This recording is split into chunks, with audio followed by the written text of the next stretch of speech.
Hello everyone, সবাইকে জানাই শুভ দোলযাত্রা ও হোলির অনেক অনেক প্রীতি এবং শুভেচ্ছা।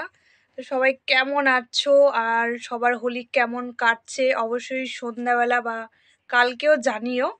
তো আজকে যেহেতু দোলযাত্রা, দেবতাদের যাত্রা, দেবদোল যাকে বলে, তো প্রত্যেক ভগবানকে আমি চরণে আবির দিয়ে দোলযাত্রার শুভেচ্ছা জানিয়েছি। তো চলো তোমাদের সাথে দেখাই। এই যে প্রত্যেক ঠাকুরকে চরণে দিয়ে দিয়েছি আবির।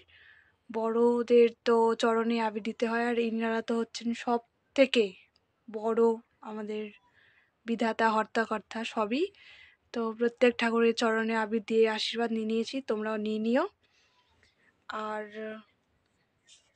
এই আবিরটা আরেকটা ভগবানের জন্য তৈরি করেছি, সেটা হচ্ছে আমার জন্মদাত্রী মা এবং মায়ের মা দিদুন।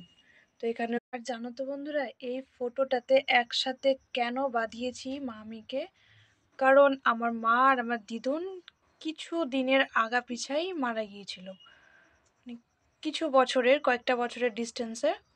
তো তাদের আর আলাদা করিনি, একসাথেই তাদের মামিকে রেখেছি।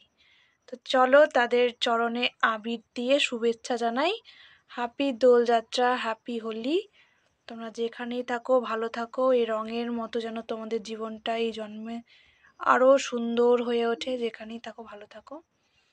আর তোমরাও খুব তোমরাও খুব সাবধানে ভালোভাবে রং খেলো, যেন চোখে মুখে না পড়ে। আমার জ্ঞানে তো রং খেলাটা একদমই উচিতই না, আবির নিয়ে খেলো ঠিক আছে। তো সে যাই হোক, সবার ইচ্ছে তো আর এক হয় না। তো তোমরাও খুব ভালো থাকো, সুস্থ থাকো, আর ভালোভাবে রং খেলো, এনজয় করো। টাটা।